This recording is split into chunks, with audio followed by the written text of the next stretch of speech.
ሰራለው ምንም ጠብ የሚል ነገር የለም ምንም ልለወጥ አልቻልኩም ለምትሉ ሰዎች ዛሬ ቪዲዮ ይጠቅማችኋል። ስሙ። ሰላም እንዴት ናችሁ? ክርስቲና እባላለሁ። እንኳን በሰላም ወደ ቻናል በሰላም መጣችሁ። በዚህ ቻናል እንዴት ራሳችን ማሳደግ እንዳለብን በቢዝነስ በዲሲፕሊንም እንዴት ራሳችን መገንባት እንዳለብን በብዛት እናወራለን። እንግዲህ ዛሬ እሰራለሁ ምንም ገቢ ከፍ ሊል አልቻልኩም መለወጥ አልቻልኩም ምንም ጠብ ሊልልኝ አልቻለም ብዙ አመት ሰራው ራሴን መቀየር አልቻልኩም በቂ ገንዘብ ማስቀመጥ አልቻልኩም ምንድነው ቤተሰቦቼን ልቀይር አልቻልኩም ራሴን መቀየር አልቻልኩም ኢቭን ቤተሰብ ይቅር ራሴን መቀየር አልቻልኩም ለምትሉ ሰዎች የቪዲዮ ለእናንተ ነው። እንግዲህ በመጀመሪያ አንደኛ ላይ መለወጥ ያልቻልንበት ገበያችን ከፍ ያልቻለበት ምክንያት ምንድነው? እኔ በጣም እሰራለሁ ከማንም በላይ ለፋለሁ እተጋለሁ ስንት አመት ለፋው ግን መቀየር አልቻልኩም ምንድነው? እስቲ ምንድነው ምክንያቱ ብላችሁ በመጀመሪያ ላይ ራሳችሁን እንድትጠይቁ ሪኮመንድ አደርጋችኋለሁ። አንደኛ ደረጃ ላይ ግን እኔ ማነሳላችሁ አንደኛ ማደግ መለወጥ ያልቻለው የሆነ ሰው ያንን ስራ ስለሰራ ብቻ ነው ሄደን ያንን ስራ የምንሰራው እንጂ ጥናት አካይደን ያ ስራ ከኛ ጋር ሄዳል አይሄድም ብለን ይሄ ስራ ከኔ ጋር ሄዳል አይሄድም ብለን ራሳችን ሳንጠይቅ ራሳችን ሳንገመግም ጥናት ሳናካሄድበት እንጀምራለን። በብዙ ጊዜ ኢቭን ማለት ነው ስራ ከኛ ጸባይ ጋር የሚሄድና ማይሄድ አለ። ከኔ ጸባይ ጋር ይሄዳል ይመቸኛል ወይ ይሄ ነገር ጥሩ ነው ወይ ብለን ሳንጠይቅ ነው የምንሰራ። የሆነ ሰው ሰርቶ በሱ ስራ ስኬታማ ስለሆነ የሆነ ሰው በሱ ስለተለወጠ እከሊኮ እንደዚህ ሰርቶ ብዙ ገንዘብ አግኝቷል በዚህኮ እንደዚህ ገዝቷል በዚህኮ እንደዚህ ተለውጧል ብለን ነው ብዙ ጊዜ ሄደን የሆነ ያንን ስራ ራሱ ምን ጀምረው ሳናጣና ማለት ነው።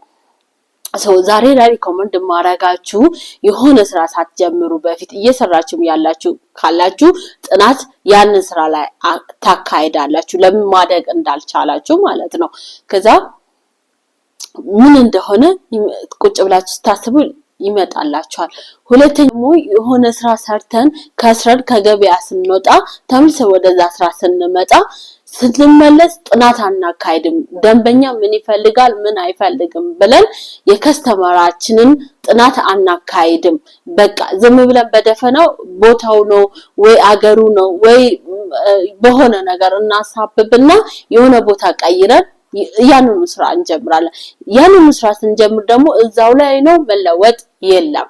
ስለዚህ መጀመሪያ ደንበኞች ምን ይፈልጋሉ ከስተመር ምን ይፈልጋል የሚለው ማጥናት አለባችሁ። ሶስተኛው ደግሞ መለወጥ ያልቻልበት ነገር ብዙ ስራ እንቀያይራለን በጣም ስራ እንቀያይራለን የሆነ 2 ወር የሆነ ስራ ወይ 3 ወር የሆነ ስራ ወይ 4 ወር የሆነ ስራ እንሰራለን በጣም ስራ ከተቀያየር ነው መለወጥ አንችልም ማደግ አንችልም because እዛ ጋር ስንቀያይር ራሱ ብዙ ገንዘብ ሉዝ እናረጋለን ማለት ነው።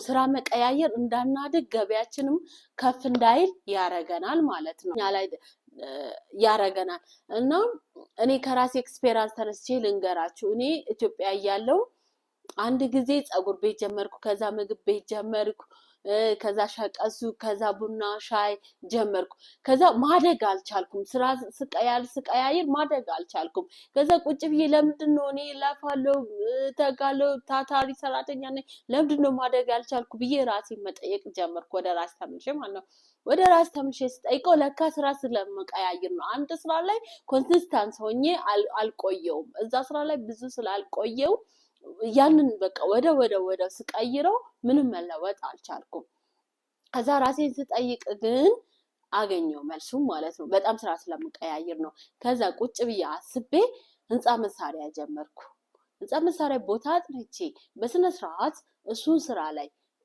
ቀጥላጥ ብዬ ስሰራ በጣም ሰክሰስፉል ሆኝበታለሁ እሱ ስራ ላይ ብዙ አፍርቼ ነበር ኢትዮጵያ ያለው ማለት ነው። አሁን አራተኛ ላይ ደግሞ ምነግራችሁ ቦታ አላችኋለሁ ቦታ በጣም ወሳኝ ነው ስራ የሆነ ስራ ስንጀምርም የጀመርንም ካለን ራሳችን እንድናይ የምጠይቀው ቦታ በጣም ወሳኝ ነው የሆነ ጊዜ ዶናልድ ትራምፕ ምን ሳወራ ታባው መሰላችሁ ቦታ ቦታ ቦታ አለ። አይኖቻችሁን በጣም የሚፈልግ ቦታ ላይ አርጉ። እዛ ቦታ ላይ ብዙ ገንዘብ አለ እና ቦታ አላቸዋለሁ ማለት ነው። እሺ እንደ መፍትሄ ደግሞ ምነግራችሁ ምን ማድረግ አለብን ታዲያ ለምትሉት ይሄ ስለሆነ ነው እንግዲህ ብያችኋለሁ። እንደ መፍትሄ ደግሞ አንድ ነገር ትንሽም ይሁን ትልቅም ይሁን የሆነ ስራ ጀምረንም ካለን ገና ምን ጀምር ካለኑ ለዛ ስራ በቂ ዕውቀት ሊኖረን ይገባል።